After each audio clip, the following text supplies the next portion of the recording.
Para investor makin mantap berinvestasi di Ibu Kota Nusantara atau IKN Nusantara di Kalimantan Timur. Salah satunya adalah perusahaan raksasa Lipo Group. Lipo Group akan membangun infrastruktur di bidang kesehatan dan pendidikan di IKN. Lipo Group juga yakin pembangunan IKN Nusantara akan terus berlanjut. Dilansir dari tribunnews.com, Direktur Eksekutif Lipo Group John Riyadi menyampaikan bahwa pembangunan IKN berorientasi kepentingan jangka panjang. Saya pastikan Lipo Group akan berkontribusi dalam pembangunan IKN.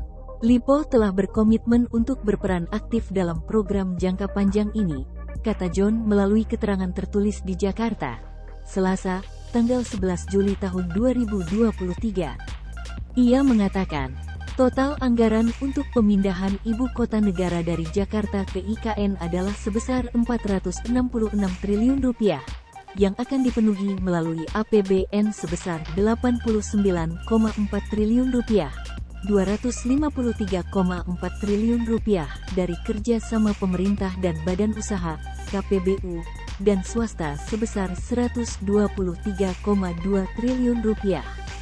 Lipo Group, terang John, siap membangun infrastruktur pendidikan dan kesehatan di IKN.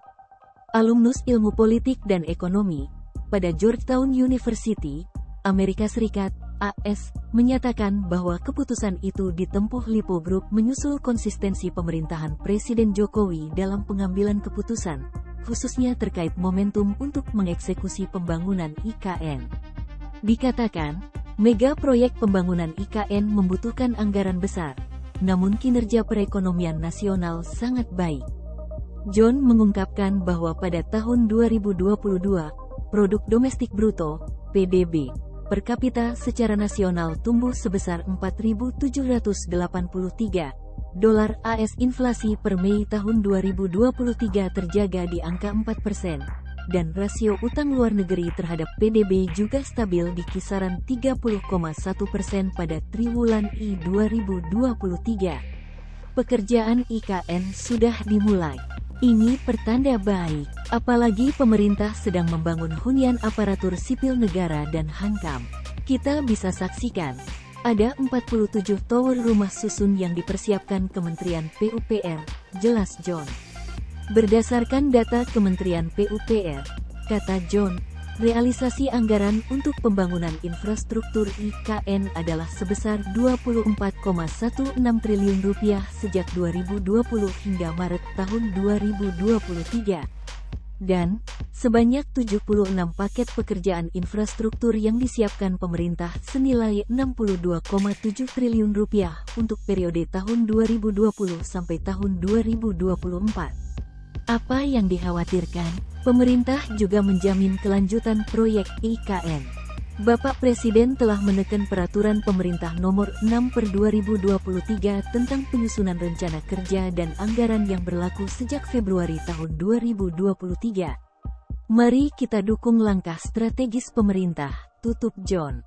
Sebelumnya, PT Pakuwon Jati Terbuka menyatakan akan membangun pusat perbelanjaan di IKN. Pusat perbelanjaan tersebut akan terintegrasi dengan apartemen dan hotel. Hal tersebut disampaikan oleh Direktur Utama PT Pakuwon Jati Terbuka Alexander Stefanus Ritwan Suhendra pada acara penandatanganan kesepakatan kerjasama PT Pakuwon Jati Terbuka dan PT Bina Karya, Persero, di Gandaria 8 Office Tower pada Jumat, tanggal 7 Juli tahun 2023. Ritwan mengaku optimis dengan rencana pembangunan ini. Menurutnya, IKN merupakan peluang yang menguntungkan dalam jangka panjang. Adapun sebelum PT Pakuwon Jati Terbuka, PT Citra Kota Baru Nusantara, Ciputra Group, juga telah menyatakan komitmennya membangun kawasan terpadu di IKN.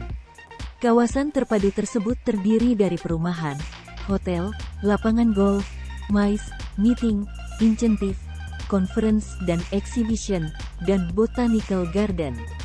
Hal tersebut disampaikan oleh Managing Direktur Ciputra Group Budiarsa Sastrawinata pada acara penandatanganan kesepakatan kerja sama antara PT Citra Kota Baru Nusantara dengan PT Bina Karya terkait pengembangan kawasan terpadu di kantor pusat Ciputra Group, Ciputra World 1 Jakarta pada Kamis, tanggal 6 Juli tahun 2023. Penandatanganan kesepakatan kerja sama ini merupakan milestone yang sangat berarti bagi kami. Karena akhirnya kami bisa menindaklanjuti konsep pengembangan yang sudah lama kami siapkan untuk diimplementasikan di IKN, ujar Budiarsa.